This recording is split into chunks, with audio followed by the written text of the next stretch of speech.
কেমন আছেন সবাই? আমি তুষার চলে আসলাম আরও একটি অসাধারণ ওয়েব সিরিজের এক্সপ্লেনেশন নিয়ে। যাদের কাছে রিসোর্ট ওয়েব সিরিজটা ভালো লেগেছে, আশা করি এই ওয়েব সিরিজটাও আপনাদের কাছে ভালো লাগবে, তাই পুরো ভিডিওটা দেখার আমন্ত্রণ রইল। তো আজ এক্সপ্লেন করতে যাচ্ছি ওয়েব সিরিজ হার্টবিটের সিজন 1 পার্ট 1। তো কথা না বাড়িয়ে চলুন শুরু করা যাক। ওয়েব সিরিজের শুরুতেই ডক্টর রাধিকে দেখানো হয়, যে গতকাল অনেক রাত করে বাড়িতে ফিরেছে একটা অপারেশন শেষ করার পরে। তার কাছে তার হাজবেন্ড দেব আসে। তাদের মধ্যে গতকালকের বিষয়টা নিয়েই কথা হয়, আর এরপরেই রাধি চলে যায় তার দুই ছেলে মেয়ে দিবি আর সিটকে ঘুম থেকে ওঠানোর জন্য। এরপরেই রিনাকে দেখানো হয়, যে কলেজের হোস্টেলেই ঘুমিয়েছিল, আর সকাল 9টা বাজতেই দেখা যায় রিনা মোবাইল দেখে ঘুম থেকে তাড়াতাড়ি উঠে যায়, কারণ আজকেই ছিল তার প্রথম দিন, আর আজকেই যদি লেট হয়ে যায় তাহলে কিভাবে হবে। সে তড়িঘড়ি করে চলে আসে গোসল করার জন্য, কিন্তু সেখানেও ছিল বিশাল একটা লাইন। সেই লাইন পার করে যখন গোসল করতে যায় তখন দেখতে পায় পানি নেই। এতে রিনা প্রচণ্ড রেগে যায়। যাই হোক, হোস্টেলের দারোয়ানকে অনেক রিকোয়েস্ট করে এবং কিছু টাকা দিয়ে সে পানির ব্যবস্থা করে। এদিকে সিদ দিবিকে বলছিল, আমি মায়ের জন্য একটা ড্রয়িং করেছি। দিবি বলে, মা এটা দেখবেও না। তখন সিদ তার সাথে বাজি ধরে আর বলে, যদি মা এটা না দেখে তাহলে আজকের গেমিং কন্ট্রোল তার হাতে থাকবে। দিবিও এতে রাজি হয়ে যায়। কিছুক্ষণ পরে খাবার টেবিলে যখন রাধি চলে আসে, দেখা যায় সে অনেক ব্যস্ত হয়ে পড়ে, এমনকি গাড়িতে যাওয়ার সময়ও ব্যস্ত হয়ে পড়ে, যার ফলে সিদ বারবার যখনই তাকে সেটা দেখানোর চেষ্টা করছিল, রাধি আর সেটা দেখতেই পারে না। এদিকে রিনা লেট হয়ে যাওয়াতে সে খাবারেরও সময় পায় না, না খেয়ে তৈরি হয়ে বের হয়ে পড়ে যাবার জন্য। সেখানে একটা অটো থামিয়ে সেটার ভেতরে উঠে যায়। কিছুক্ষণ পরে রানিং অটোতে দৌড়ে উঠে যায় অর্জুন। কিছুক্ষণ পরেই সে তার পকেটে হাত দেওয়ার পরে বুঝতে পারে তার ওয়ালেটটা নেই, আর তখনই তার মনে পড়ে বারেই সে তার ওয়ালেটটা ভুলে রেখে এসেছে। আর অন্যদিকে অটো ড্রাইভার গাড়ি ভাড়া চাইছিল। অর্জুন রিনাকে কয়েকবার জিজ্ঞেস করে তার কাছে টাকা আছে কিনা, কিন্তু রিনার মেজাজ খুবই খারাপ ছিল, কারণ প্রথম দিনেই অনেক হ্যাসেল পোহাতে হয়েছে তাকে। এরপরে অর্জুন হঠাৎ করেই রিনার ওয়ালেটটা নিয়ে দৌড়ে পালাতে শুরু করে, আর এটা দেখে রিনা অবাক হয়ে যায়। তাড়াতাড়ি অটো থেকে নেমে তার পিছু করতে শুরু করে, কিন্তু সেটা করতে গিয়ে সে রাধির গাড়ির সামনে চলে আসে, আর একটু হলেই অ্যাক্সিডেন্ট হয়ে যেত। রাধি এতে রেগে যায়। রিনা সরি বলে সেখান থেকে চলে যায়। স্কুলে পৌঁছাতে দেখা যায় সিদের মনটা খারাপ হয়ে যায়, কারণ তার মা তার ড্রয়িংটা দেখেনি, যার ফলে বাধ্য হয়ে গেমিং কন্ট্রোলটা সে দিবিকে দিয়ে দেয়। এদিকে আর কে হসপিটালে চলে আসে রাধি, আর আসার পরেই অরুণাকে সে জিজ্ঞেস করে গতকাল রাতে যে রোগীর অপারেশন সে করেছে তার অবস্থা এখন কেমন। অরুণা সেটার আপডেট দেয়। এরপরেই বলে, আজকে 5 জন জুনিয়র ডক্টর এখানে এসেছে, আর কে স্যার বলেছে আপনি তাদের সাথে দেখা করুন এবং তাদেরকে সবকিছু বুঝিয়ে দিন। রাধি সেখানেই চলে যায়। সেখানে রাধি নিজের পরিচয় দেয়, বলে সে অনেক দিন যাবৎ এই আর কে হসপিটালে কাজ করছে, আর এই হসপিটালে পরিচালনার দায়িত্বটা অনেকটা তার কাঁধেই রয়েছে। এরপরে সেখানে থাকা জুনিয়র ডক্টরদের নাম জানতে চায়, যারা ছিল গুনা, নবীন, তেজশ্রী এবং রকি। রাধি দেখতে পায় তখন একজন জুনিয়র ডক্টর সেখানে আসেনি, আর এতে করেই সে একটু রেগে যায় যে প্রথম দিনেই লেট। যাই হোক, রাধি সেখানে তাদের দায়িত্ব কি, একজন ডক্টর হিসেবে তাদের কি কি করতে হবে এবং তাদের যে কখনো ভুল করা যাবে না, কারণ তারা মানুষের জীবন নিয়ে কাজ করে, সেই সব কথাই রাধি তাদেরকে বলছিল। তখনই সেখানে তাড়াহুড়ো করে রিনা চলে আসে, আর রিনা নিজের পরিচয় দেয় এবং কেন লেট হয়েছে প্রথম দিনেই সেটা বলতে শুরু করে। সবকিছু শোনার পরে রাধি বলে, হ্যাঁ তোমার সমস্যাটা অনেক গুরুতর, কিন্তু তুমি একজন ডক্টর, তোমাকে এইসব সমস্যার কথা মাথায় রেখেই চলতে হবে, কারণ তুমি মানুষের জীবন নিয়ে কাজ করো। আর এই জন্যই রিনাকে শাস্তি হিসেবে সেখানে সবার সামনে 50 বার স্কট করতে বলে। এটা শুনে রিনা অবাক হয়ে যায়, সে একজন জুনিয়র ডক্টর, সবার সামনে তাকে এইসব কিছু করতে হবে। রাধি একটু রেগে গিয়ে বলে, 100 বার করতে বললে তুমি সেটা পারবে না, তাই 50 বারই করে নাও। রিনার মনটা খারাপ হয়ে যায়। প্রথম দিনে কাজে এসেই তাকে এমন একটা পরিস্থিতির শিকার হতে হলো। যাই হোক, সেটা সে করে নেয়, আর এটা থেকে বাকি সবাই ধারণা পেয়ে যায় যে রাধি ম্যাম আসলে কতটা টাফ। কাজ নিয়ে সে একদম হেলাফেলা পছন্দ করে না। এরপরে সব জুনিয়র ডক্টররা যখন রেডি হচ্ছিল, গুনা বলতে থাকে, একটু লেট হয়েছে, এতে কি এমন ভুল হয়ে গেছে যে এত বড় শাস্তি দিতে হলো। তেজু বলে, আমার তো মনে হয় এটা কোনো হসপিটাল নয়, মিলিটারি ক্যাম্প। অন্যদিকে রিনা তো হতাশ হয়েছিল, আর রিনার ঘটনা থেকে তারা বুঝতে পেরে যায় যে এখানে তাদের অনেক সাবধানে কাজ করতে হবে, নয়তোবা তাদেরও এমন পানিশমেন্ট পেতে হবে। এরপরে সেখানে দুইজন সিনিয়র ডক্টর রবি আর অনিতা চলে আসে। তারা নিজেদের পরিচয় দেয় আর বলে তারা দুজনেই ছোটবেলা থেকেই খুব ভালো বন্ধু, আর এখানে একসাথে সার্জন হিসেবে কাজ করে। এছাড়া তারা তাদের সাথে একটু মজাও করে। এরপরে রবি বলে, এই হসপিটালের একটা নিয়ম হচ্ছে জুনিয়ররা সিনিয়রদের ট্রিট দেয়। আমরা যখন এখানে জুনিয়র হিসেবে এসেছিলাম, আমরা সিনিয়রদের ট্রিট দিয়েছি, আর তোমাদের বেলাও একই নিয়ম, তাই তোমাদেরকে আমাদেরকে ট্রিট দিতে হবে। গুনা সহ বাকি সবাই বলে ঠিক আছে, তারা সেটা করবে।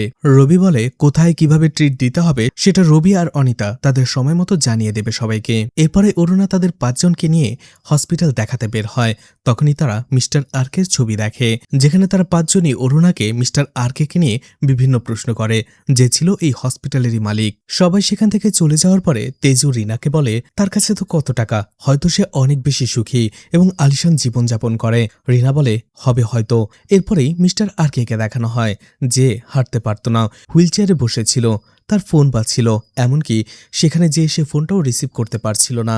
এরপরেই তার অ্যাসিস্ট্যান্ট কুমার দৌড়ে এসে ফোনটা রিসিভ করে, আর সেখান থেকে জানতে পারে কলটা ছিল মিস্টার আরকের বন্ধু মাধবানের। মাধবান আরকের ছেলের বিরুদ্ধে কমপ্লেন করেছে। আসলে আরকে মাধবানকে বলেছিল তার ছেলের সাথে একটু কথা বলতে, যাতে সে তাকে একটু বোঝায়, কিন্তু সে উল্টো তাকে মারধর করেছে, যার ফলে মাধবান তার নামে পুলিশ কমপ্লেন করেছে। এটা শুনে মিস্টার আরকে হতাশ হয়ে পড়ে, আর তখনই তার ছেলে বাসায় চলে আসে। তখনই দেখা যায় সেটা আর কেউ নয়, অর্জুন। সে মদ খেতে খেতে বাড়িতে আসে। কুমার যখন তাকে জিজ্ঞেস করে সে মারধর কেন করেছে, অর্জুন বলে আমি কি বলেছিলাম কাউকে যে আমাকে কাউন্সিলিং করার জন্য পাঠাতে? কেন পাঠানো হয়েছে? আমি আমার মতো বাঁচতে চাই। আর সেখানে অর্জুনের কথা শুনে বোঝা যায় অর্জুন তার বাবাকে একেবারেই পছন্দ করে না, এমনকি তার সাথে কথা পর্যন্ত বলে না। তার যা দরকার সে কুমারের কাছ থেকে চেয়ে নেয়, আর বলে এই বাড়িতে যে যার মতো থাকে, তাই আমিও আমার জীবনটা লিড করব, কেউ যেন আমাকে বাধা দিতে না আসে। এদিকে অরুণা যখন সেই হসপিটালে সবকিছুর সাথে তাদের পরিচয় করিয়ে দিচ্ছিল, তখনই একজন রোগী চলে আসে যে মারাত্মকভাবে ইনজুর্ড ছিল, আর 5 জন সিনিয়র ডক্টরই তার ট্রিটমেন্ট করতে থাকে। রাধি ম্যামকে খবর দেওয়া হলে সে সেখানে চলে আসে। অরুণা সহ বাকি সবাই জানায় অনেক বেশি ব্লাড লস হয়ে গেছে, ব্লাড প্রেশারও ড্রপ করছে, যার ফলে রোগীর অবস্থা সিরিয়াস হয়ে যাচ্ছে। রাধি এরপরে কি কি করতে হবে সেটা বলে, এছাড়া রোগীকে যে ব্লাড দিতে হবে সেটাও বলে দেয়। কিন্তু রক্তের গ্রুপ টেস্ট করার পরে জানা যায় সেই গ্রুপের রক্ত সেই হসপিটালে স্টকে আপাতত নেই, জাস্ট একটা ইউনিটই রয়েছে। রাধি বলে সে একটা ইউনিট নিয়ে আসার জন্য আর বাকিটা জোগাড় করার জন্য। তেজু সেই রক্তের ব্যাগটা নিয়ে আসতে যাচ্ছিল। এদিকে রাধি রিনাকে একটু পেছনে যেতে বলে। সে যখনই পেছন দিকে যাচ্ছিল তেজুর সাথে সে ধাক্কা খেয়ে যায়, যার ফলে সেই রক্তের ব্যাগটা সেখানেই পড়ে যায়। আর এতে করে রাধি প্রচণ্ড রেগে যায়, আর রিনাও প্রচণ্ড ভয় পেয়ে যায়। রাধি রিনাকে বলে যদি এই রোগীটা মারা যায় তাহলে এর দায়ভার তোমাকে নিতে হবে। রাধি রিনাকে বলে একজন সফল ডক্টরের সব দিক দিয়ে খেয়াল রাখতে হয়, তুমি যদি এইভাবে করো তাহলে কিভাবে একজন সফল ডক্টর হবে তুমি? রাধি তাকে সেখান থেকে চলে যেতে বলে। পরের দিন রিনা হসপিটালে নিজেকে শান্ত করছিল যে গতকালকের দিনটা তার জন্য একটা খারাপ দিন গিয়েছিল, কিন্তু আজকে সে ভালো কিছু করবে। ঠিক তখনই সেখানে সে অর্জুনকে দেখতে পায়। সে রেগে তার কাছে যায় আর বলে তুমি আমার টাকা ফেরত দাও, আমার টাকা নিয়ে পালিয়ে গিয়েছিলে। রিনা জানতই না যে আরকে হসপিটালে সে জুনিয়র ডক্টর হিসেবে কাজ করে, সেই আরকে হসপিটালের মালিকের ছেলেই এই অর্জুন।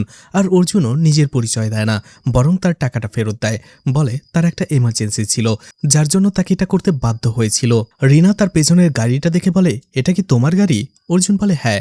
রিনা বলে তোমাকে দেখে তেমন মনে হয় না, কারণ যার কাছে এমন একটা গাড়ি থাকবে সে তো মেয়েদের কাছ থেকে টাকা নিয়ে পালিয়ে যাবে না। তুমি কি আমার সাথে প্র্যাঙ্ক করছো? অর্জুন বলে না না, আমি এমন কিছুই করছি না। রিনা বলে ঠিক আছে আমি গেলাম, আমার কাজ আছে। রিনা সেখান থেকে চলে যায়। অর্জুন তাকে ডাকে, কারণ তার আইডি কার্ডটা তখনও অর্জুনের কাছেই ছিল, কিন্তু রিনা না শুনেই চলে যায়। এদিকে রিনা আজকে খুশি ছিল, কারণ সময়ের আগেই সে হসপিটালে পৌঁছাতে পেরেছিল। অরুণাকে বলে দেখো আজকে আমি সময়ের আগেই চলে এসেছি। অরুণা বলে সেটা ঠিক, কিন্তু তোমার আইডি কার্ড কোথায়? তখনই রিনা বুঝতে পারে সে আবারও একটা ভুল করে ফেলেছে। অরুণা তাকে আবারও 50টা স্কট নিতে বলে। এটা শুনে রিনা অবাক হয়ে যায়। অরুণা বলে রাধি ম্যামের অর্ডার, কিছুই করার নেই। রিনাও বাধ্য হয়ে আবারও 50টা স্কট নেয়। এদিকে রিনা রুমে আসার পরে তেজু আর নবীনকে বলতে থাকে আজকেও তাকে আবারও একই কাজ করতে হয়েছে, আজকেও তার ভুল হয়ে গেছে। আসলে আইডি কার্ডটা সেই ছেলেটার কাছে রয়েছে। রিনা আসলে অর্জুনের নামটাও জানতো না। তেজু বলে আমি দেখলাম তুমি তার সাথে বাইরে কথা বলছিলে, ছেলেটাকে দেখতে অনেক ধনী মনে হয়েছিল। রিনা বলে আমি তার ব্যাপারে কিছুই জানি না, উল্টো তার কারণেই আমার প্রথম দিনে অনেক লেট হয়ে গেছে। তখনই সেখানে রকি চলে আসে আর রিনাকে বলে ডক্টর রামানাথনের সাথে আজকে তাদের ডিউটি, সেখানে যেতে হবে। যাওয়ার সময় রবি আর অনিতার সাথে তাদের আবারও দেখা হয়। তারা যখন জানতে পারে তারা ডক্টর রামানাথনের সাথে দেখা করতে যাচ্ছে এবং কাজ করতে যাচ্ছে, রবি তাদের বলে সে কিন্তু মুভি একেবারেই পছন্দ করে না, তাই তার সাথে মুভি নিয়ে একেবারেই কথা বলবে না। রিনা আর রকি বলে অনেক অনেক ধন্যবাদ, কারণ তারা সেই ডক্টরের মন জয় করতে চাইছিল, যাতে করে ভালো ভালো কেস তারা হ্যান্ডেল করতে পারে। এরপরে সেই ডক্টরের কেবিনে তারা চলে আসে। ডক্টর রামানাথান তাদের মুভি নিয়ে অনেক কথা জিজ্ঞেস করে, কিন্তু তারা রবির কথা মতো একেবারেই না করে দেয় যে তারা মুভি দেখে না, মুভি দেখার প্রতি তাদের কোনো ইন্টারেস্টই নেই। আসলে রবি তাদের মিথ্যে বলেছিল। এই ডক্টর রামানাথান মুভি দেখতে অনেক পছন্দ করে, আর যারা মুভির ব্যাপারে আগ্রহী সে তাদেরও পছন্দ করে। একটু পরে রিনা আর রকি সেটা বুঝতে পারে। ততক্ষণে সেই ডক্টর রেগে গিয়েছিল এবং তাদের সেখান থেকে বের হয়ে যেতে বলে। তারা দুজনেই হতাশ হয়ে ক্যান্টিনে চলে আসে। ওইদিকে রবি আর অনিতা তাদের দেখে তাদের কাছে আসে। রিনা আর রকি বলে, আমাদের সাথে এমনটা না করলেও পারতেন। রবি বলে, আর একটু মজা করেছি। অনিতা বলে, ডক্টর রামানাথানকে সবাই সিনেমা ডক্টর বলে, কারণ সে সিনেমা অনেক বেশি পছন্দ করে। এমনকি ছোটবেলা থেকেই সে মুভির হিরো হতে চেয়েছিল, কিন্তু তার বাবা তাকে জোর করে ডক্টর বানিয়েছে আর বলেছে ডক্টর হবার পরে তার যা ইচ্ছে হোক। এই জন্য সে এখন মুভিতে কাজ করার জন্য চেষ্টা করে, এমনকি সবসময় রিলস বানিয়ে ইনস্টাগ্রামেও পোস্ট করে। তখন একটা ইমার্জেন্সি কেস চলে আসে। একটা ছোট্ট বাচ্চা যার শ্বাস নিতে কষ্ট হচ্ছিল আর সে কথাও বলতে পারছিল না। এই জন্য তারা প্রাথমিক ট্রিটমেন্ট করে এবং তাড়াতাড়ি একটা এক্স-রে করে। এরপরে আরও সিনিয়র ডক্টর এসে সেই বাচ্চাটাকে দেখতে থাকে। একটু পরে রাধি চলে আসে আর রাধি বাচ্চার মাকে জিজ্ঞেস করে আসলে কি হয়েছে। বাচ্চার মা তখন বলে তারা দুজনেই বাসায় অন্য কাজে ব্যস্ত ছিল। বাচ্চাটা খেলতে খেলতে একটা খেলনা গিলে ফেলেছে, এখন সে কথা বলতে পারছে না আর শ্বাস নিতে কষ্ট হচ্ছে। সবকিছু পরীক্ষা করার পরে রাধির একটু সন্দেহ হয়, এই জন্য সে আদর করে জিজ্ঞেস করে কালকে তোমার কি পরীক্ষা। বাচ্চাটা তখন বলে ম্যাথমেটিক্স। অর্থাৎ বাচ্চাটা এতক্ষণ অভিনয় করছিল যাতে করে কালকে তার অঙ্ক পরীক্ষা দিতে না হয়। এটা শুনে সবাই অবাক হয়ে যায়। রাধে তখন বলে এমনটা করা ঠিক নয়, কারণ ডক্টররা অন্য রোগীদেরও ট্রিটমেন্ট করে। তুমি যদি এভাবে ডক্টরদের সময় নষ্ট করো তাহলে কিভাবে হবে। বাচ্চাটি বলে এই জন্য আমি বলে দিয়েছিলাম। রাধি বলে কাকে। এরপরে সে রিনাকে দেখিয়ে দেয়। আসলে যখন এক্স-রে করতে নিয়ে গিয়েছিল তখন বাচ্চাটা বলেছিল সে যে খেলনা গিলে ফেলেছে, অর্থাৎ সে কথা বলতে পারত। এটা রিনা ধরতেই পারেনি যে বাচ্চাটা তাদের বোকা বানাচ্ছে। এতে আবারও রাধির কাছে রিনার একটা ব্যাড ইমপ্রেশন তৈরি হয়। এরপরে অরুণা বাইরে আসার পরে রিনা আর রকিকে বলে তোমরা এখানে কি করছো, তোমাদের তো ডক্টর রামানাথানের সাথে থাকার কথা। রকি বলে সেই আমাদের বলেছে চলে যেতে। তখন অরুণা বোঝায় যে তোমরা এখানে জুনিয়র ডক্টর, তাই তোমাদের সবসময় উচিত নতুন কিছু শেখা, সিনিয়র ডক্টরদের সাথে থাকা। তোমরা সেখানে চলে যাও আর যেভাবেই হোক স্যারের সাথে কাজ করো। এরপরেই তারা ডক্টর রামানাথানকে যে সরি বলে এবং বলে তারাও মুভি দেখতে অনেক বেশি পছন্দ করে। অবশেষে ডক্টর রামানাথান তাদেরকে কাজ করার জন্য নিয়ে নেয়, কিন্তু তার আগে তাদের দুজনকে নিয়ে সে একটা রিলস বানায়। রিনা আর রকি বাধ্য হয়ে তারাও রাজি হয়ে যায়। এদিকে দেখা যায় দেবী আর সিডের আজকে স্কুল বন্ধ ছিল, আর এই জন্য দেব আর রাধি দুইজনকে দুইজনের সাথে নিয়ে যায় যাতে করে বাড়িতে তাদের একা থাকতে না হয়। সিদ চলে যায় তার মায়ের সাথে হসপিটালে। সিদ আরও একটা প্ল্যান করেছিল যাতে তার মা সেই ড্রয়িংটা দেখে। সে রাধির ল্যাপটপের ভাঁজে তার ড্রয়িংটা রেখে দিয়েছিল যাতে করে ল্যাপটপটা খুলতেই সেই ড্রয়িংটা তার মায়ের চোখে পড়ে। এদিকে জুনিয়র ডক্টররা নিজেদের মধ্যে কথা বলছিল। রিনাকে দেখা যায় কিছু একটা লিখতে মন খারাপ করে। গুনা জিজ্ঞেস করে সে কি করছে। রিনা বলে সিনেমার ডক্টরের সাথে কাজ করে তারা মহা বিপদে পড়ে গেছে, কারণ সেই সিনেমার ডক্টর তাকে দিয়েছে একটা তামিল র্যাপ সং লেখার জন্য আর রকিকে পাঠিয়েছে রিলস বানানোর লোকেশন ঠিক করার জন্য। এটা শুনে বাকিরা হাসতে শুরু করে। অন্যদিকে রাধি সিদকে তার কেবিনে রেখে সে চলে যায় একটা ইম্পর্টেন্ট মিটিংয়ে। এদিকে একজন ক্রিটিক্যাল পেশেন্টের অপারেশন করতে হবে, এই জন্য রবি আর অনিতা সহ আরও কয়েকজন জুনিয়র ডক্টর চলে যায়। অপারেশন থিয়েটারে দেখা যায় অপারেশনটা লিড করছিল রবি, কিন্তু হঠাৎ করেই রোগীর ব্লাড প্রেশার ড্রপ করতে থাকে, তার অবস্থা ক্রিটিক্যাল হতে থাকে। তখন তাদের প্রধান কাজটা ছিল রোগীকে স্টেবল করা, কিন্তু এটা দেখার পরে হঠাৎ করেই রবি অনেক নার্ভাস হয়ে পড়ে, তার হাত কাঁপতে শুরু করে, আর এটা সবাই দেখছিল। তখনই অনিতা তাকে বলে ঠিক আছে আমি লিড করছি। এরপরেই অনিতা খুব বুদ্ধিমত্তার সাথে সেই অপারেশনটা সাকসেসফুল করে আর রোগীকে বাঁচিয়ে নেয়। অপারেশন শেষে রবি অনিতাকে বলে তোমার কাজটা খুবই ভালো হয়েছে, তুমি না থাকলে হয়তোবা রোগীকে বাঁচানোই সম্ভব হচ্ছিল না। অনিতা একটু অবাক হয়ে যায় আর বলে হঠাৎ করে তুমি আমার এত প্রশংসা করছো, তুমি তো আমার এত প্রশংসা কখনো করো না। রবি বলে আরে তেমন কিছু না, ভেতর থেকে আমার যেটা মনে হয়েছে আমি সেটাই বলেছি শুধু। এদিকে রিনা রুমেই ছিল, তখনই একজন এসে রিনাকে তার আইডি কার্ডটা দিয়ে দেয় আর বলে হসপিটালের বাইরে একটা ছেলে তার আইডি কার্ডটা ফেরত দিতে বলেছে তাকে। রিনা বুঝতে পারে এটা অর্জুন, তাই তাড়াহুড়ো করে তার সাথে দেখা করতে চায়, কিন্তু তার মাঝেই অরুণা তাকে আটকে দেয়, কারণ কনফারেন্স রুমে রাধির ল্যাপটপটা সে রিনাকে দিয়ে আসতে বলে। রিনা যখন রাধির কেবিনে যায় তখন তার সাথে সিডের পরিচয় হয়। সিড তাকে বলে এই ল্যাপটপটা যেন অন্য কেউ না খোলে, মাই যেন প্রথমে খোলে। রিনা বলে ঠিক আছে, কিন্তু রাধি যখনই ল্যাপটপটা খোলে এবং সেখানে একটা কাগজ দেখতে পায়, সেটা না দেখেই সে ডাস্টবিনে ফেলে দেয়। আর রিনা এটা দেখতে পায়। রিনা যখন আবারও ল্যাপটপটা রাধির কেবিনে রাখতে যাবে, সিড খুশি হয়ে জিজ্ঞেস করে মা কি ল্যাপটপটা খুলেছিল, কাগজটা দেখেছিল? রিনা বলে ল্যাপটপ খুলেছিল, কাগজ তো দেখেনি, সে ডাস্টবিনে ফেলে দিয়েছে।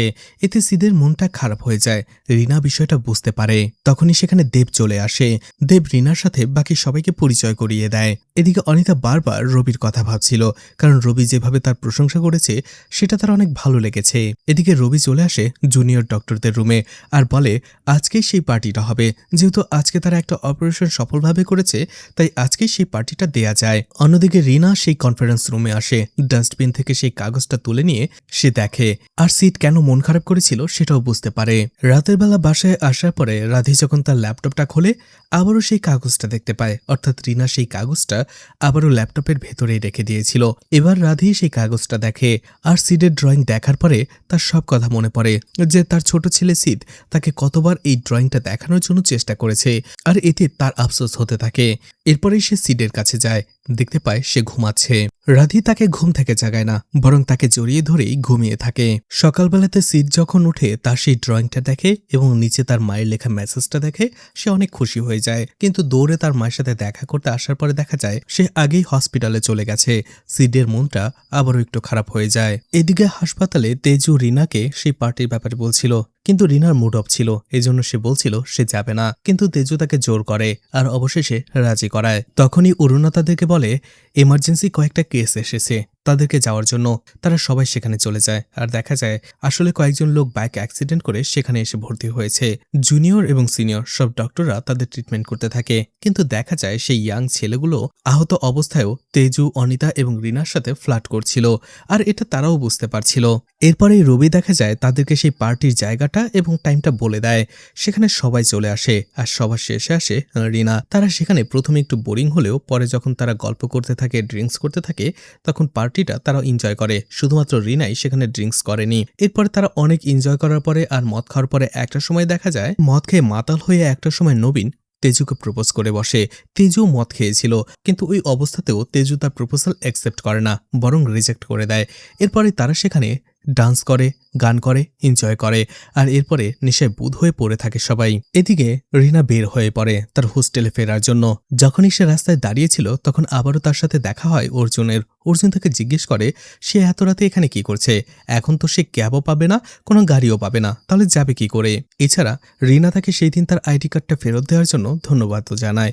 অর্জুন জিজ্ঞেস করে এখানে সে কি করছে। রিনা তাকে সবকিছুই খুলে বলে। অর্জুন বলে তার কলিগ এবং সিনিয়রদের এইভাবে এখানে রেখে যাওয়াটা তার একেবারেই ঠিক হয়নি।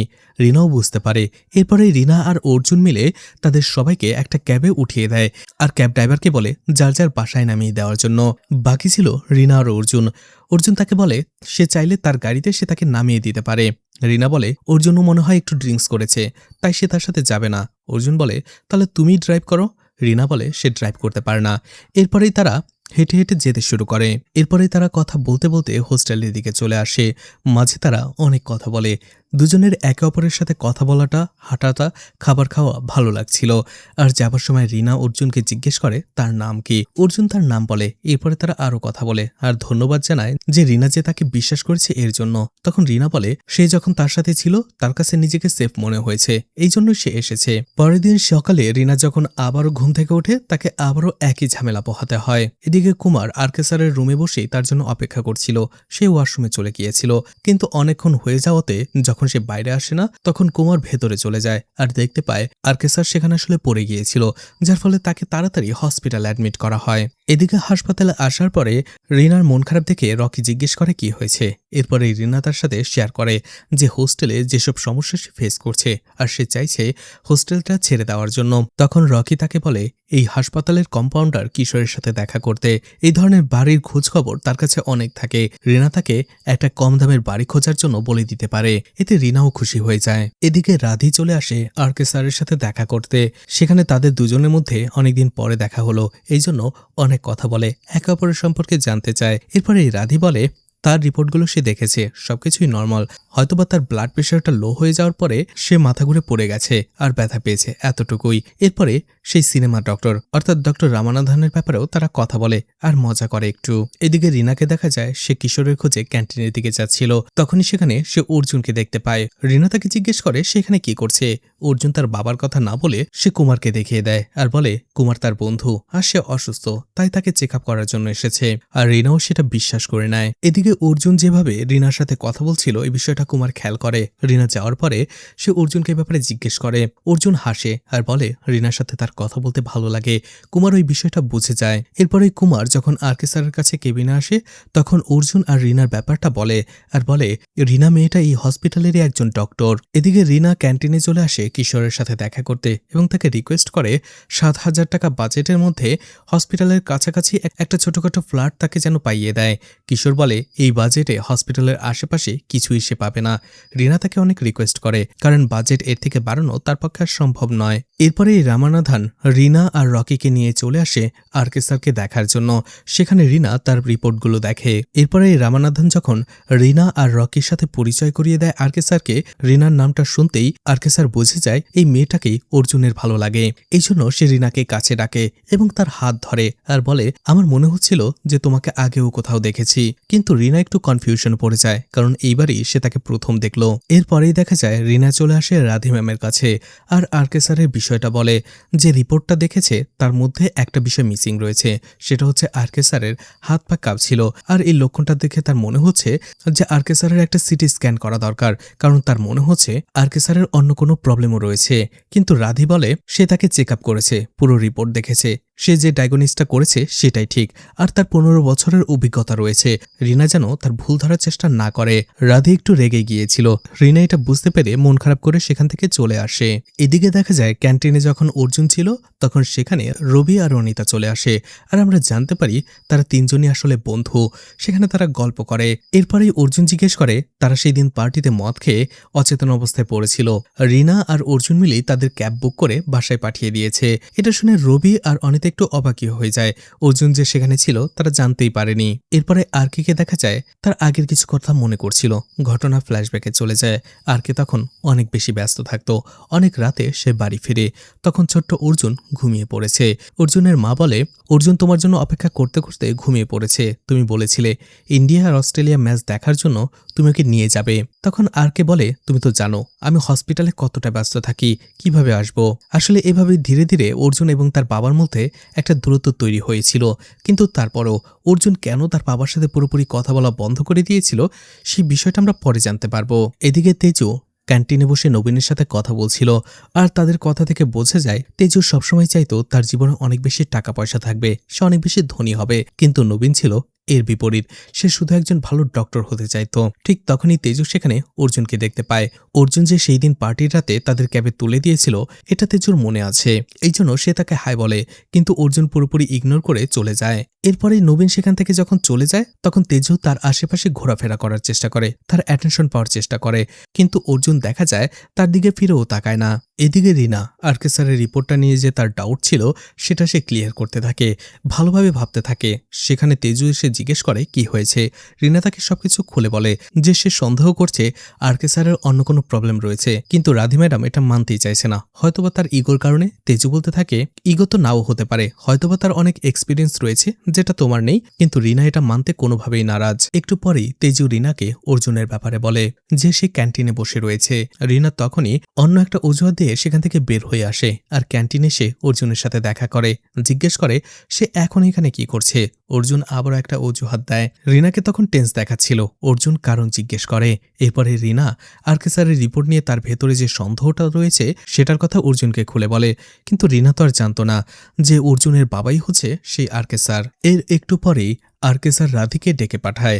রাধি সেখানে গেলেই আরকে স্যার বলে তার হাত কাঁপাকাঁপি করছে আর এই বিষয়টা তার ভালো মনে হচ্ছে না। আর আরকে স্যার নিজেও একজন ডক্টর, এই জন্য রাধিকে বলে তার মনের শান্তির জন্য সে একবার সিটি স্ক্যান করাতে চায়।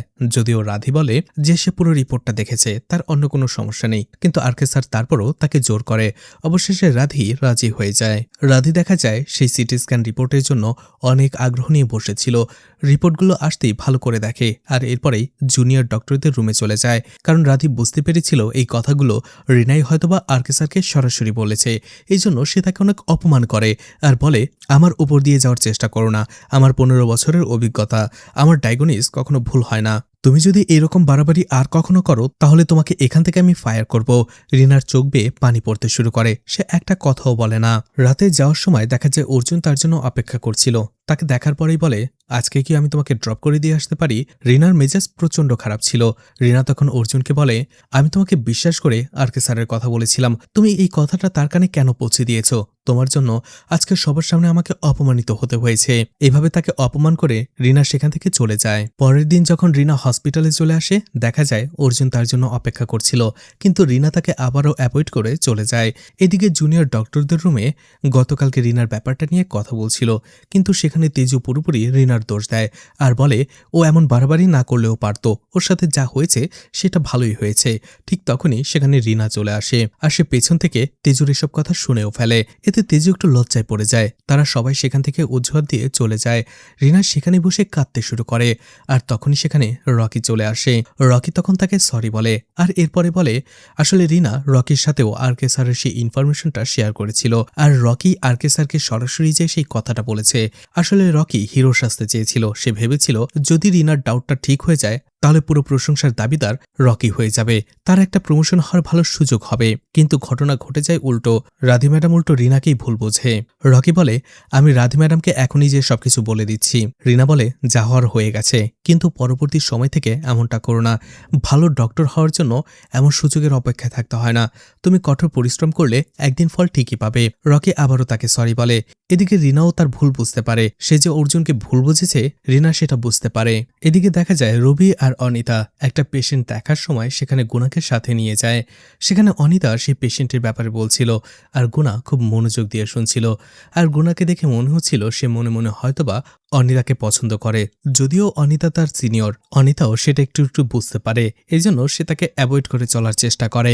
এদিকে অরুণা যখন রাধির কেবিনে আসে, সে দেখতে পায় রাধি ম্যাডাম আরকে স্যারের ফাইলগুলো বারবার দেখছিল, রিপোর্টগুলো বারবার দেখছিল। অরুণা জিজ্ঞেস করে, ম্যাডাম আপনি এই রিপোর্টগুলো বারবার কেন দেখছেন? তার মানে কি রিনা যেটা বলেছে সেটাই ঠিক? রাধি ম্যাডাম বলে, রিনা যেটা বলেছে সেটা ঠিক নয়, বাট আমার মনে হচ্ছে অন্য কিছু আছে। আরকে স্যার কোথায়? অরুণা বলে, তাকে তো ডিসচার্জ করা হয়েছে, সে এখন বাড়ি যাওয়ার প্রিপারেশন নিচ্ছে।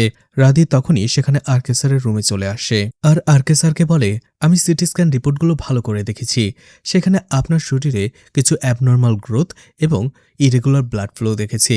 তখনই আরকে স্যার বলে, ব্রেন টিউমার? রাধি বলে, হ্যাঁ, আমি আপনার ব্রেনের একটা স্ক্যান করাতে চাই। আরকে স্যারের মনটা একটু খারাপ হয়ে যায়, কিন্তু তারপরও সে পারমিশন দেয়। আরকে স্যারের ব্রেন স্ক্যান করা হয়।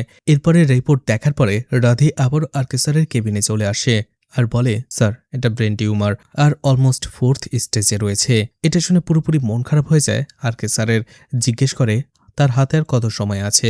রাধি বলে, বেশি সময় নেই, আর প্রথমত ধীরে ধীরে সবকিছু সে ভুলতে শুরু করবে, কিন্তু তারা যদি সার্জারি আর প্রপার ট্রিটমেন্ট করে তাহলে হয়তোবা আরো কিছু সময় পেতে পারে। কিন্তু আরকে স্যার বলে, তার স্ত্রী তার কাছে নেই, তার ছেলে তার সাথে কথা বলে না, এই সময় দিয়ে সে কি বা করবে? এরপরেই রাধি যখন সেখান থেকে চলেই আসতে যাবে, তখন আরকে স্যার তাকে ডেকে বলে, রকিকে থ্যাঙ্কস জানিয়ে দিও। রাধি বলে, কেন? আরকে স্যার বলে, আসলে রকি আমাকে স্ক্যানের ব্যাপারটা বলেছিল, ও না বললে আমরা এই বিষয়টা বুঝতেই পারতাম না। এটা শুনে রাধিও তার ভুল বুঝতে পারে যে সে অযথাই রিনাকে গালাগালি করেছে, অপমান করেছে। এদিকে রিনা ডিউটি শেষ করে ক্যান্টিনে আসার পরে অর্জুনকে খুঁজে পায় আর তাকে সরি বলে আর বলে, তুমি তোমাকে বলতে পারতে যে তুমি কিছুই করনি। অর্জুন বলে, তখন তুমি অনেক রেগেছিলে, আমি ভেবেছিলাম সবকিছু তোমাকে পরে বুঝিয়ে বলবো। রিনা বলে, আমি যখন জানতে পারি তুমি এগুলো করনি তখন থেকে আমার খুব খারাপ লাগছিল। অর্জুন বলে, কিছু হবে না। আর এভাবেই তারা আবারও স্বাভাবিক হয়ে যায়, কথা বলতে শুরু করে। কিছু একটা ভেবে রিনা নিজেই অর্জুনকে বলে, আমাকে কি আজকে ছেড়ে দিয়ে আসতে পারবে? অর্জুন ওই দিনকার মতো একই কথা বলে, গাড়িও নেই, এই সময় ক্যাবও পাবে না, তাহলে কি আমরা হেঁটে যেতে পারি?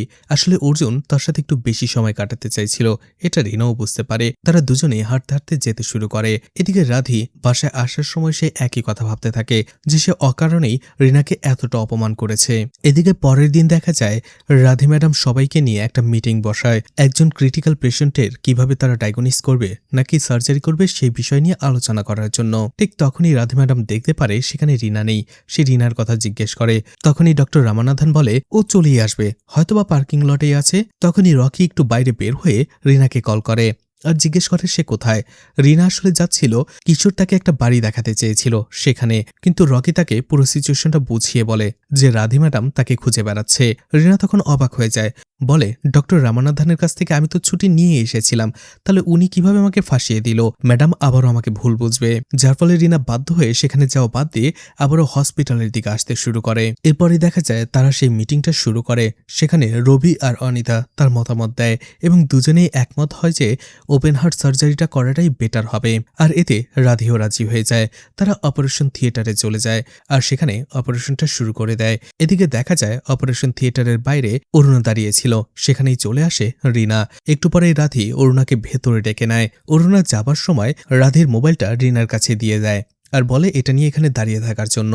তখনই সিদ আর দিবির স্কুল থেকে কল আসে। কলটা রিনা রিসিভ করে আর এরপরেই দেখা যায় রিনা তাড়াহুড়ো করে সিদের স্কুলে পৌঁছে যায়। সেখানে এসে রিনা দেখতে পায় সিডের নিঃশ্বাস নিতে সমস্যা হচ্ছিল, এই জন্য স্কুল থেকে রাধিকে কল করা হয়েছিল। যেহেতু রাধি অপারেশন থিয়েটারে ছিল সে তো আসতে পারবে না, এই জন্য রাধিকে না জানিয়ে রিনা চলে এসেছিল। অন্যদিকে স্কুল থেকে অপরিচিত কারোর কাছে সিটকে ছাড়বেও না। তখনই দিবি বলে যে সে রিনাকে চিনে, তার কাজিন। আর অবশেষে এইভাবেই সিটকে হসপিটালে নিয়ে আসা হয়। সেখানে তেজুও ছিল এবং সিটকে দেখে সে চিনতে পারে। রিনা বলে ওর প্যানিক অ্যাটাক হয়েছে। এরপরে সে নার্সকে একটা ইঞ্জেকশন আনতে বলে। তেজু বলে ওয়েট, কি করছো? রাধি ম্যাডামকে আসতে দাও, তার সাথে কথা বলো। তুমি যদি এভাবে আন্দাজের উপরে তার ডায়াগনোস করতে থাকো তাহলে রাধি ম্যাডাম প্রচন্ড রেগে যাবে। রিনা বলে আমার মনে হয় আমি যেটা ভেবেছি সেটাই ঠিক, আর এখন আমাদের হাতে আর সময় নেই। এই জন্য তেজু বারবার বারণ করা সত্ত্বেও সে সিটকে সেই ইঞ্জেকশনটা দেয়। তেজু এরপরেই অপারেশন থিয়েটারের বাইরেই বসেছিল। রাধি বের হওয়ার সাথে সাথে তেজু তাকে বলে সিটকে অ্যাডমিট করা হয়েছে আর রিনা প্রপার ডায়াগনোস করা ছাড়াই তাকে ট্রিটমেন্ট করছে। এটা শুনে পুরোপুরি নার্ভাস হয়ে ছুটে আসে সিডের কাছে রাধি। সিডের কাছে এসে সে সিডকে জড়িয়ে ধরে কাঁদতে থাকে। এরপরে সে রিনাকে বলে তোমার এত বড় সাহস হলো কি করে? তুমি স্কুলে যে সিডের বোন হিসেবে নিজেকে পরিচয় দিয়ে তাকে এখানে নিয়ে এসেছো। এছাড়া প্রপার ডায়াগনোস ছাড়াই তুমি প্যানিক অ্যাটাক বলে তাকে ট্রিটমেন্ট করেছো। যদি অন্য কিছু হতো তাহলে কি হতো? রিনা তখন মন খারাপ করে বলে আমি জানি ম্যাডাম, এটা প্যানিক অ্যাটাকই ছিল। রাধি বলে কিভাবে তুমি জানো? তখনই রিনা ধীরে ধীরে বলে আমি এটা কয়েকবার ফেস করেছি। এদিকে তেজু মন খারাপ করে বসেছিল। গুনা তাকে জিজ্ঞেস করে কি হয়েছে। তেজু বলে আজকেও রিনা ভাগ্যের জোরে বেঁচে গেল। গুনা বলে ভাগ্যের জোর বলছে কেন? ওর সময় মতো প্রপার ট্রিটমেন্ট না করলে সিডের বড় কিছু হয়ে যেতে পারত। আর ওর নিজের এক্সপিরিয়েন্স থেকে বুঝতে পেরেছিল এটা প্যানিক অ্যাটাক, কিন্তু তেজু সেটা মানতেই নারাজ। গুনা যখন আবারও তাকে সাপোর্ট করে তেজু একটু রেগে যায় আর বলে তোমাদের সবার কি একটাই কাজ, রিনাকে সাপোর্ট করা? গুনা বলে আরে না, এমন কেন বলছো, আমরা সবাই বন্ধু। এরপরেই সে কথা ঘুরিয়ে ফেলে। তখনই সেখানে রবি আর অনিতাও চলে আসে। তারাও রিনার ব্যাপারে প্রশংসা করতে থাকে আর এটা দেখে তেজুর মুখটা আরো শুকিয়ে যায়। বোঝাই যাচ্ছিল তেজু ধীরে ধীরে রিনাকে হিংসে করতে শুরু করেছে।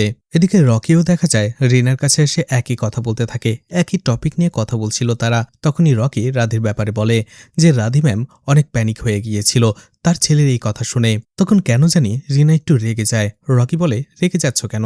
সব মায়েরাই তো এরকম হয় যখন সন্তানের কিছু হয়। আর রাধি ম্যামকে আমি অনেক কড়া মেজাজের মানুষ মনে করেছিলাম, কিন্তু তার এমন রূপ আমি দেখিনি, এই জন্যই বললাম আর কি। তখনই রিনা আবারও একটু রেগে যায়। তখন রকি বলে কি ব্যাপার, তুমি রাধি ম্যামকে এত হেট করছো কেন? রিনা আবারও তার দিকে রেগে তাকায়। তখনই একজন রিনাকে বলে রাধি ম্যাম তাকে ডাকছে। সেখানে রিনা চলে যাবার পরে রাধি তাকে সরি বলে আর বলে তুমি সিটকে স্কুল থেকে নিয়ে এসে প্রপার ট্রিটমেন্ট দিয়েছো, এই জন্যই সিডের আজকে তেমন কিছু হয়নি, কিন্তু উল্টো আমি তোমাকে কথা শুনিয়েছি। এছাড়া সেই দিনের অপমানের জন্য আমি দুঃখিত। আমি আসলে বুঝতে পারিনি যে কাজটা রকি করেছে। এদিকে রিনা দাঁড়িয়ে দাঁড়িয়ে কথাগুলো শুনছিল আর তার চোখ দুটো যেন ছলছল করছিল। এদিকে রাধি বলে, তুমিও বলেছিলে যে তুমি প্যানিক অ্যাটাক কয়েকবার ফেস করেছো, কিভাবে হয়েছে? আসলে আমি বুঝতে পারছি আমাদের দুজনের সম্পর্কটা শুরু থেকেই ভালো যায়নি, এই জন্য তোমাকে তেমন কিছু জিজ্ঞেসও করা হয়নি। আসলে তুমি কোথা থেকে এসেছো, তোমার বাবা মা কি করে, আর তারা কোথায় থাকে? রিনা বলতে শুরু করে। কান্নায় তার গলা জড়িয়ে যাচ্ছিল। রিনা বলে, আমি জানি না আমার বাবা মায়ের প্যানিক অ্যাটাক হয়েছিল কিনা, কারণ আমি একটা অনাথ আশ্রমে বড় হয়েছি। রিনা এর পরেই প্রথম যেদিন তার প্যানিক অ্যাটাক হয় সেই দিনের ঘটনা বলতে থাকে। বলে, সেদিন চারপাশে খুব ঠান্ডা পড়েছিল, আমি শীতে কাঁপছিলাম, আর চারপাশটা এত অন্ধকার হয়ে গিয়েছিল যে আমি ভয়ে চিৎকার করছিলাম। আমার আরো বেশি ভয় করছিল কারণ আমার কেউ ছিল না। আমি সারা রাত এরকম ভয়ে কাটিয়েছি, মা মামা বলে ডেকেছি, যে কখনো আমার কাছেই ছিল না।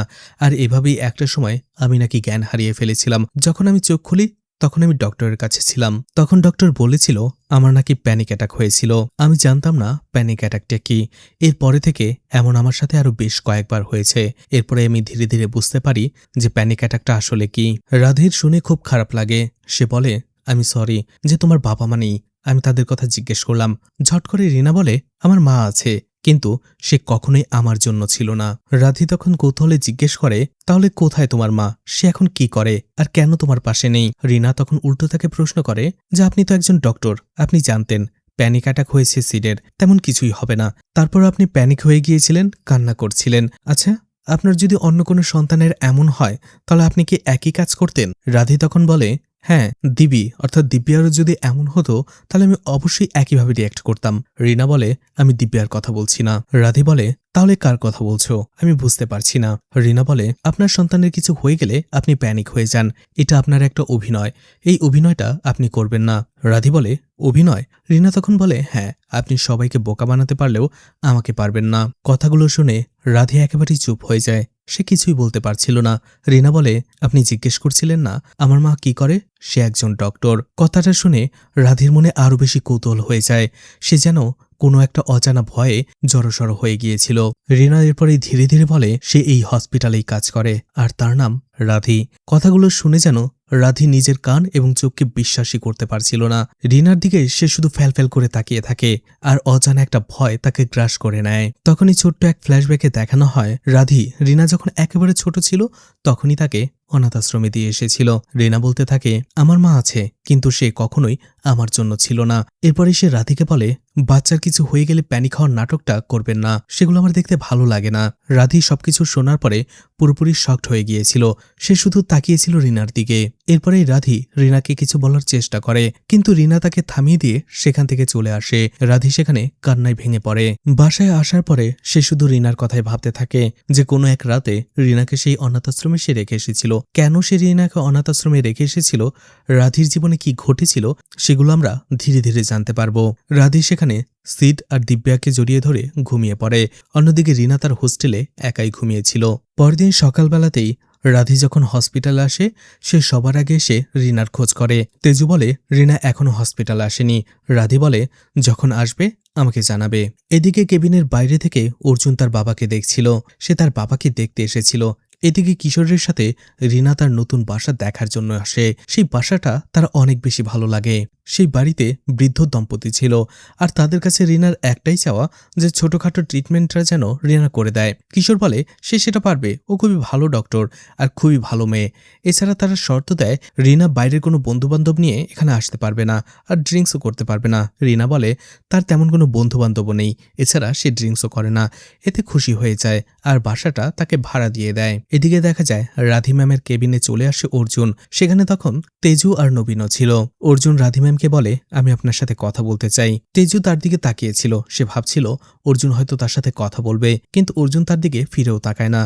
বাইরে এসে তেজু নবীনকে বলে, এই ছেলেটাকে আমি ভেবেছিলাম ও আমার সাথে কথা বলার জন্য এসেছে, কিন্তু আমার দিকে ফিরেও তাকালো না। অন্যদিকে সেদিন দেখলাম সে রিনার সাথে দিব্যি কথা বলে যাচ্ছে। এদিকে অর্জুন রাধিকে জিজ্ঞেস করে বাবাকে এতদিন হসপিটালে কেন রাখা হচ্ছে। অর্জুন আসলে ব্রেন টিউমারের কথাটা জানতো না। অর্জুন যখন জোর করে তখন রাধি একটা সময় বলে, তোমার বাবার ব্রেন টিউমার আর 4th স্টেজে রয়েছে।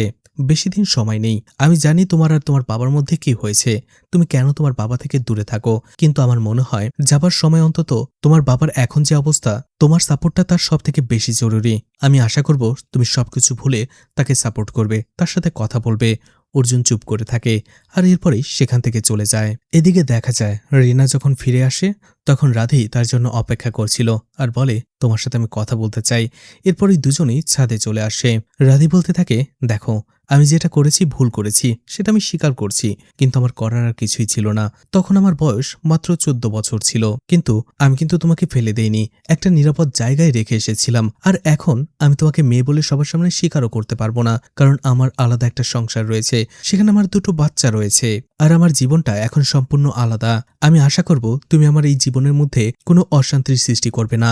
রিনা তার মায়ের মুখ থেকে এমন স্বার্থপরের মতো কথা শুনে অবাক হয়ে যাচ্ছিল। রিনা রেগে যায় আর বলে, বাহ, খুব ভালো। আমি ভেবেছিলাম যখন আমি বলবো যে আমি আপনার মেয়ে, আপনি অন্তত জিজ্ঞেস করবেন যে এতদিন পর্যন্ত আমার জীবনে কি কি হয়েছে, কিন্তু সেটা জিজ্ঞেস না করে আপনি বলছেন যেন আমি আপনার জীবন নষ্ট না করে দেই। আপনি যে এতটা স্বার্থপর হবেন আমি সেটা কখনো ভাবতেও পারিনি। আমি আজকে যে পর্যায়ে দাঁড়িয়ে রয়েছি সেটা আমার নিজের পরিশ্রমের জন্য। কেউ আমাকে সাহায্য করেনি, ভবিষ্যতে কারো আমার সাহায্য দরকার নেই। আমার স্বপ্ন আমি নিজেই পূরণ করতে পারবো। আর এই কথাটা আমি আপনাকে কখনোই বলতাম না। সেই দিন আমি আমার রাগকে কন্ট্রোল করতে পারিনি, রাগের মাথায় বলে ফেলেছি। আর এখন আমি নিজে থেকেই পস্তাচ্ছি। আমি শুধুমাত্র একজন ভালো ডক্টর হতে চাই, আর আমাকে এখানে রেকমেন্ড করা হয়েছে, এই জন্যই আমি এখানে এসেছি। আর আমি আপনাকে কখনোই বলবো না যে আপনি আমার মা। আপনি বলেছেন এই জন্য নয়, আমার এটা বলতে ঘৃণা লাগে। রিনা সেখান থেকে রেগে চলে আসে। রাধি বাসায় ফেরে। তার 2 সন্তান তাকে সে জড়িয়ে ধরে। সে তাদের সামনে ভালো থাকার অভিনয় করে, কিন্তু বারবার তার রিনার কথা মনে পড়ছিল। ওদিকে রিনাও খাবার সামনে নিয়েই বসেছিল, তার যেন কিছুই ভালো লাগছিল না। পরের দিনই দেখা যায় সেই আরকে হসপিটালে আরও একটা ইমার্জেন্সি কেস আসে। সেখানে একজন কয়েদিকে পুলিশ নিয়ে এসেছিল, যার পেটে রড ঢুকে গিয়েছিল। পুলিশ সেখানে ডক্টরদের বলে ও একজন পলাতক ক্রিমিনাল, অনেকদিন ধরেই পালিয়ে বেড়াচ্ছিল। আজকেও আমাদের হাত থেকে পালানোর সময় এই অবস্থা হয়। এরপরে সে রবি আর অনিতাকে বলে ওর থেকে সাবধানে থাকবেন, ও কিন্তু ক্রিমিনাল, যে কোনো সময় যে কোনো কিছু করতে পারে। সেই লোকটার সাথে সাথে অপারেশন করা হয়। অনিতা রবিকে সেই অপারেশনের লিড করতে বলে, কিন্তু রবি কোনোভাবেই সেটা করতে পারছিল না, যার ফলে অন্য একটা ডক্টর সেটা লিড করে। অপারেশন শেষে অনিতা চলে আসে রবির কাছে আর জিজ্ঞেস করে তার কি হয়েছে, সে অপারেশনটা লিড কেন করল না। তখন রবি একটু রেগে গিয়ে বলে, তুমি শুনোনি পুলিশ অফিসার কি বলেছে? এই অপরাধী জগন একজন মার্ডার কেসের আসামি, ওকে বাঁচিয়ে রেখে লাভ কি? ও আবারও হয়তো পুলিশের থেকে বাঁচার চেষ্টা করবে, হয়তোবা আবারও কাউকে মার্ডার করবে। অনিতা বলে, তুমি এগুলো কি বলছো? আমাদের কাছে প্রতিদিন কত শত রোগী আসে, আমরা কি তাদের ব্যাকগ্রাউন্ড দেখে কে কেমন মানুষ সেটা দেখে ট্রিটমেন্ট করি? তুমি কি সেটা করেছো? তাহলে এর বেলায় এমন কেন করছো? আমাদের দায়িত্ব আমাদের পালন করতে হবে। কিন্তু রবি কোনোভাবেই সেটা মানতে চায় না। এটা নিয়ে দুইজনের মধ্যে একটু কথা কাটাকাটি হয়, কিন্তু তারপরেই আবার ঠিকও হয়ে যায়। তারা একসাথে খাবার খেতে চলে যায়। এদিকে অর্জুন তার মায়ের ছবির সামনে দাঁড়িয়ে তার মায়ের কথা মনে করছিল। সে ভাবছিল ছোটবেলায় তার মাই ছিল তার সবকিছু, কারণ তার বাবা কখনো তাকে সময় দিত না। তখনই সেখানে কুমার চলে আসে আর বলে, এখানে কি করছেন? আপনার বাবা জীবনের শেষ সময়গুলো হাসপাতালে কাটাচ্ছে, অন্তত এবার যে তাকে একটু সাপোর্ট করুন, তার সাথে যে কথা বলুন। অর্জুন কিছুই বলে না। এইদিকে তেজু অর্জুনের ব্যাপারে জানতে চাইছিল, এই জন্য সে কিশোরকে জিজ্ঞেস করে আর জানতে পারে আর কে স্যারের ছেলেই হচ্ছে অর্জুন। তেজু বলে, ও তার মানে অর্জুনই হচ্ছে ভবিষ্যতে এই হসপিটালের মালিক। তেজুকে লোভে পেয়ে বসেছিল। সে ভাবছিল অর্জুনকে যদি সে নিজের দিকে টানতে পারে তাহলে সে ভবিষ্যতে অনেক বড় কিছু হতে পারবে। রিনা আর রকি মিলে কথা বলছিল, তখনই রিনার কাছে কল আসে। এরপরে রিনা রকিকে বলে, তোমার তো কাজ নেই, আমাকে একটা জায়গায় ড্রপ করে দিয়ে আসো। রকিও চলে যায়। এরপরে রিনা সেখানে বলে, তুমি আমার সাথে ভেতরে চলো। আসলে রিনা তার নতুন বাড়িতে এসেছিল। রকিও চলে যায় রিনার সাথে ভেতরে। রিনা সেখানে সবাইকে রকির সাথে পরিচয় করিয়ে দেয়। এরপরেই নতুন বাসায় ওঠার জন্য যেসব রিচুয়াল করা দরকার সেটা সে করে ফেলে। এরপরই সেই বাসার আন্টি রিনাকে বলে, চলো। রিনা যেতে শুরু করে। এদিকে রাধিকে দেখা যায় তার বাসায় বসেই সে রিনার ব্যাপারে চিন্তা করছিল। দেব তাকে জিজ্ঞেস করে, কি হয়েছে, সবকিছু ঠিক তো? রাধি কথা ঘুরিয়ে ফেলে, বলে হ্যাঁ, শুধু কাজের প্রেশার একটু বেশি। এদিকে রিনাকে দেখা দেখা যায় সেই আন্টি নিয়ে এসেছিল একটা বাড়িতে। সেই বাড়িটা আর কেউ নয়, রাধির বাড়ি।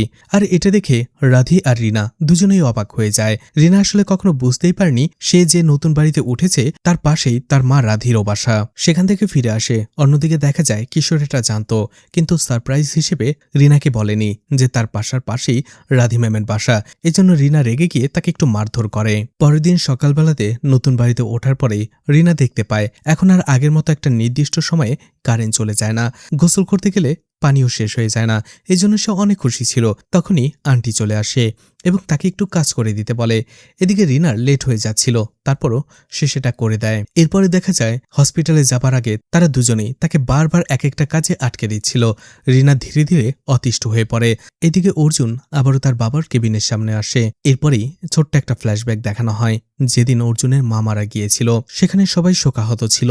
যখনই শেষক্রিয়া করা হবে এবং আরকে স্যারকে ডাকা হয় তখনই অর্জুন বাধা দেয় যে সে যেন তার মায়ের লাশকে না স্পর্শ করে, আর তার মায়ের শেষক্রিয়াটা সে নিজেই করবে। রবি তাকে বোঝায় সেগুলো কি করছে। অর্জুন বলে আমার মায়ের মৃত্যুর জন্য উনিই দায়ী। অর্থাৎ অর্জুন তার মায়ের মৃত্যুর জন্য তার বাবা আরকে দায়ী করে। এই জন্য সেই দিনের পরে থেকে সে তার সাথে কথা বলা বন্ধ করে দিয়েছে। ঘটনা বর্তমানে চলে আসে। অর্জুন চলে আসে তার বাবার কেবিনে। তার বাবা খুশি হয়ে যায়, অর্জুনের সাথে কথা বলার চেষ্টা করে। অর্জুন বলে আমি শুনলাম আপনি নাকি সবকিছু ভুলে যাবেন, কিন্তু আমি তো আপনাকে ভুলতে দেব না। আপনি যদি সবকিছু ভুলে শান্তিতে মারা যান তাহলে কি করে হবে? আপনাকে মনে রাখতে হবে, প্রত্যেকটা কথা মনে রাখতে হবে আপনি আমার সাথে আর আমার মায়ের সাথে কি কি করেছেন। আরকে স্যারের চোখ দিয়ে শুধু পানি পড়ছিল।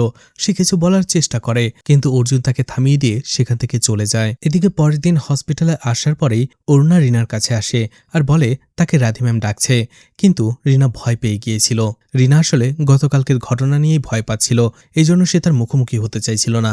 সে অরুণাকে বলে আমি যে হসপিটালে এসেছি সেটা তাকে জানানোর দরকার নেই। কিন্তু দেখা যায় রুম থেকে বের হবার পরেই রাধি ম্যামের সাথে তার দেখা হয়ে যায়। রাধি তাকে কিছু বলতেই যাবে অন্য একজন নার্স এসে তাকে একটা ফাইল দেখাতে শুরু করে। আর এই সুযোগে রিনা সেখান থেকে পালানোর চেষ্টা করে, কিন্তু তখনই সেখানে রকি চলে আসে।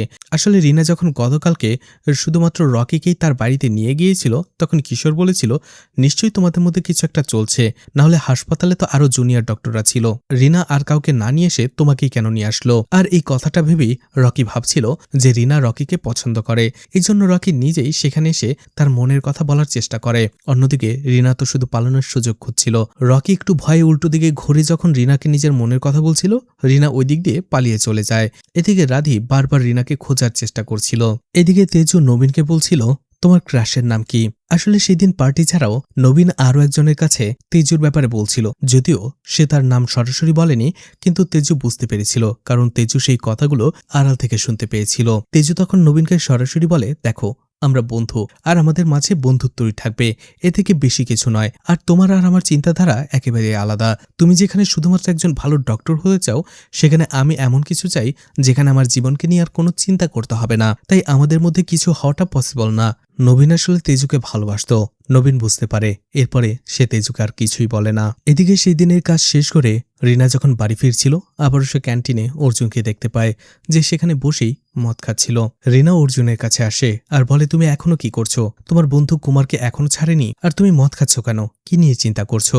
তখন অর্জুন বলতে থাকে সে তার বাবার ঘটনাই বলে, কিন্তু সেটা কুমারের বাবা বলে চালিয়ে দেয়। অর্জুন বলে সেই লোকটা কাজকে অনেক বেশি ভালোবাসত, দিন রাত শুধু কাজের পেছনে লেগে থাকত। সে তার পরিবারকে কখনো সময় দেওয়ার প্রয়োজন পর্যন্ত মনে করেনি। এভাবেই তাদের জীবনটা চলছিল।